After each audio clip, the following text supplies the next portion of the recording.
আল্লাহ তুমি আমার গুনাহগার উম্মতকে বাঁচাও। এই দুনিয়ার বুকে রব্বুল আলামিন সব নবীকে একটা করে দাওয়া মুস্তাজাবা দিয়েছেন, মানে যে দোয়া করলে কবুল হয়ে যায় সাথে সাথেই। দাও বিহা, দুনিয়ার সব নবীরা ওই দোয়াটা দুনিয়ায় করে ফেলেছে।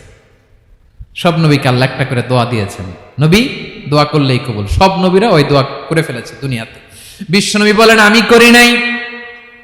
ওয়া ইন্নী আখতাবিউ দাওয়াতি শাফাআতান লি উম্মতি ইয়াউমাল কিয়ামাহ, আমার ওই স্পেশাল দোয়াটা আমি দুনিয়ার বুকে কঠিন বিপদে পড়েও কোনোদিন করি নাই। আমি আমার স্পেশাল দোয়াটা কিয়ামতের দিন আমার গুনাহগার উম্মতকে সুপারিশের জন্য রেখে দিয়েছি।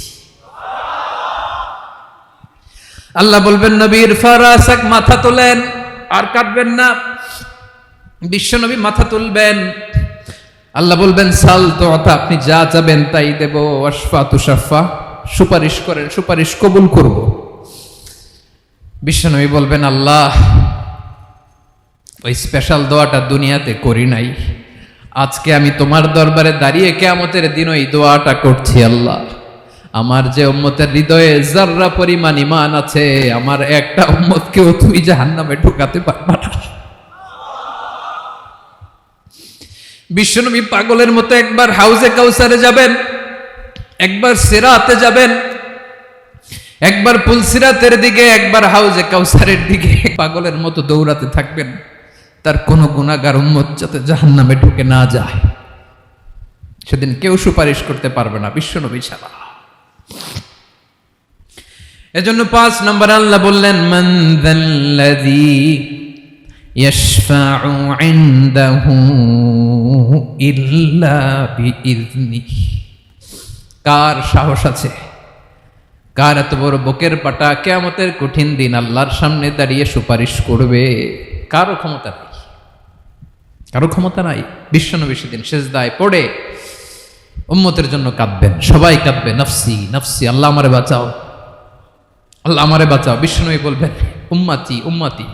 বিশ্বনবী আমার জন্য কাঁদবেন, আপনার জন্য কাঁদবেন, আমাদের জন্য সেদিন কেঁদে কেঁদে জাহান্নামের দরজায় দাঁড়িয়ে আমাদেরকে টেনে টেনে জান্নাতে ঢুকাবেন। এজন্য এই বিশ্বনবীর ভালোবাসা যেন আমাদের হৃদয়ে ভরপুর থাকে। আমার ভাইয়েরা, প্রতি শুক্রবার বিশ্বনবীর উপরে বেশি বেশি যেন আমরা দুরূদ পড়ি। আমরা যখন বিশ্বনবীর সালাম দেই, দুরূদ পড়ি, একদল স্পেশাল ফেরেশতা আছে যারা বিশ্বনবীর দুরূদটা নিয়ে সরাসরি বিশ্বনবীর রওজায় যায়, যে বলে অমুকের বেটা অমুক আপনারে সালাম দিয়েছে। বিশ্বনবী নিজ কবরের থেকে নিজেই সালামের উত্তর দেয়। বিশ্বনবীর ভালোবাসা যেন আমাদের হৃদয়ে থাকে, বিশ্বনবীর সুন্নাহ দিয়ে যেন আমাদের জীবনটাকে সাজাই। পারা যাবে ইনশাআল্লাহ। বিশ্বনবীর ভালোবাসা ছাড়া কেউ জান্নাতে ঢুকতে পারবে? বিশ্বনবীর পক্ষে আমরা বলবো, বিশ্বনবীর পক্ষে আমরা লিখব, বিশ্বনবীর জন্য আমরা আমাদের কলিজার রক্ত বিলিয়ে দিব, ঠিক কিনা বলেন? সেদিন বিশ্বনবী ছাড়া কেউ সুপারিশ করতে পারবে না। ৫ নম্বর আল্লাহ বললেন মান যাল্লাযী ইয়াশফাউ ইনদাহু ইল্লা বিইযনি, কে আছে সুপারিশ করবে আল্লাহর সামনে? আর আপনি আপনার বাবার দরবারে যে সেজদা দেন, হ্যাঁ, ইব্রাহিম আলাইহিস সালাম থারথার করে কাঁপবে আর বলবে নফসি নফসি, আল্লাহ আমারে বাঁচাও। মুসা আলাইহিস সালাম থারথার করে কাঁপবে, আল্লাহ নফসি নফসি, আমারে বাঁচাও। আর আপনি পীরের দরবারে যে সেজদা দেন, কোথায় আছেন আপনি? খবরদার, কেউ বাঁচাতে পারবে না। যাকে ইল্লা, আল্লাহ যাকে অনুমতি দেন বিশ্বনবীকে দিবেন, নবীদেরকে দিবেন, এরপরে আল্লাহ তার স্পেশাল ওয়ালিদেরকে, মুত্তাকিনদেরকে, শহীদদেরকে, সিলেক্টেড বান্দাদেরকে দিবেন। কিন্তু কাকে দিবেন, কার জন্য দিবেন, দুনিয়ার কেউ জানে না। একজন ছাড়া, তিনি কে? আল্লাহর ওয়ালিদেরকে, নেককার লোকদেরকে আল্লাহ সুপারিশের অনুমতি দিবেন। কিন্তু আপনি যারে মানেন, যার পায়ে সেজদায় লুটিয়ে পড়ে থাকেন, তারে যে আল্লাহ দিবেন, এটার কোনো গ্যারান্টি আছে? কথা বলেন। এজন্য জপতে হবে একজনের নাম, আওয়াজ করে বলুন তিনি কে?